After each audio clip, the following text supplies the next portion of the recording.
The U.S. Southern Command says that American troops are now deployed across the Caribbean. It is part of Operation Southern Spear, a military build-up under President Donald Trump that has sharply raised tensions with Venezuela. Since September, U.S. forces have carried out at least 21 strikes on what they call drug trafficking vessels in the Caribbean and off the Pacific coast of Latin America.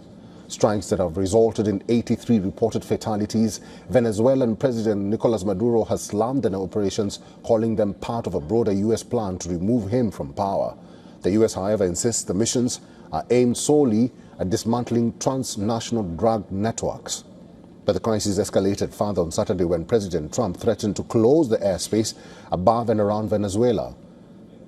In a post on True Social, he warned airlines, pilots, and even traffickers to reconsider the entire airspace closed.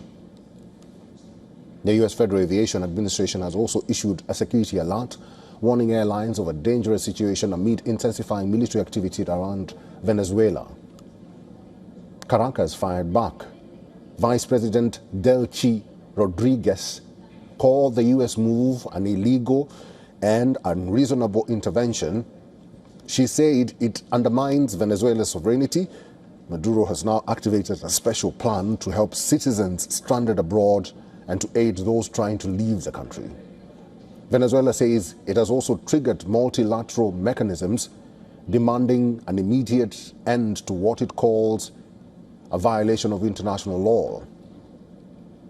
Regional pushback is growing. Colombian President Gustavo Petro asked online which rule of international law allows one country to close another's airspace. He warned that if such a rule exists, sovereignty itself would cease to matter.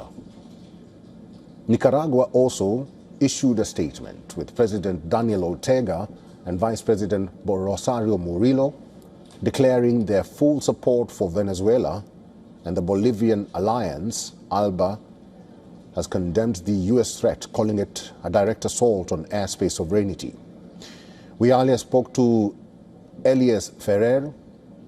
He is a founder of Orinoco Research, political and economic analyst. This is what he told us.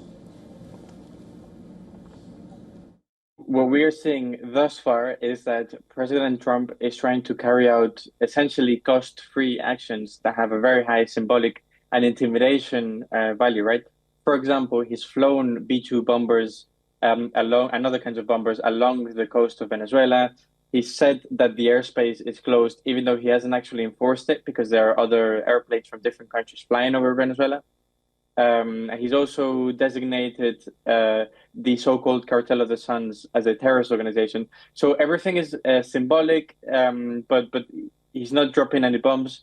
He's not putting the lives of American soldiers at risk. So yeah, he's trying to make it work with intimidation alone.